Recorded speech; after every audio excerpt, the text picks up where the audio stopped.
Hindi dapat maliitin ang kalaban. Strongest Chinese Taipei team ever assembled kontra ang bagong gilas ni Coach Tim Cone sa February window ng FIBA qualifiers.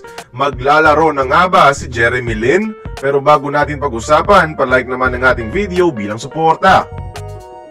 Kasabay ng paglabas ng lineup ng Gilas ngayong Pebrero, naglabas na rin ang makakatapat nating Chinese Taipei ng kanila. At eto na ata ang pinakamalakas nilang nabuo in their history. Pagbibidahan to ng kanilang mga top local talents na nangunguna ngayon sa Taiwanese leagues. Pero ang main headline dito ay si Mohamed Al-Bachir, ang Senegalese-American na dating naturalized ng Taiwan na pinayagan ngayon ng FIBA maging local. 3 years ago naglaro na to sa Pilipinas pero hilaw pa siya noon. Ngayon, ibang klase ang inimprove ng batang to.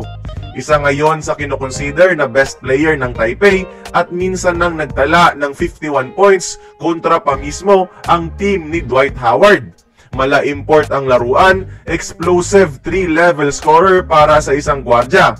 Although kayang i-maintain ng mga top local defenders natin, kailangan lang ng Gilas mag-take ng caution sa talento niya.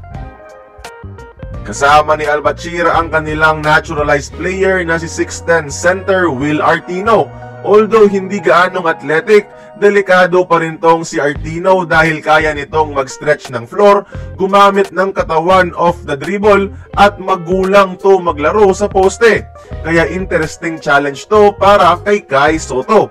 Sa usapang Jeremy Lin, good news, hindi pa rin siya maglalaro para sa Chinese Taipei dahil hanggang ngayon, kino-consider pa rin siya ng FIBA bilang naturalized Taiwanese kung sakali.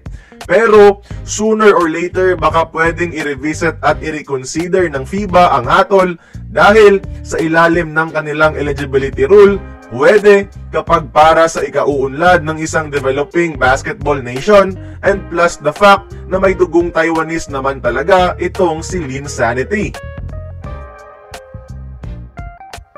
At yan mga idol, on paper ito ang strongest Chinese Taipei team ever assembled kahit walang Jeremy Lin. And although almost sigurado pa rin ang panalo ng Gilas, huwag lang magkumpiyansa dahil kita nyo naman ang evolution ng Taipei brand of basketball for the past few years. Kita-kits na lang tayo sa February 25 sa PhilSports Arena. Manonood ako ng live. Kaya kayo mga idol, tingin nyo, may palag kaya itong Taiwan sa ating Gilas ngayong window? Join the conversation, magkomento lamang sa ibaba. Kung nagustuhan mo ang ating video, please like, share, and subscribe. I-follow mo na rin ang ating social media platforms for more exclusive sports content. Until then, this has been Courtside Buckets. See you on the next one.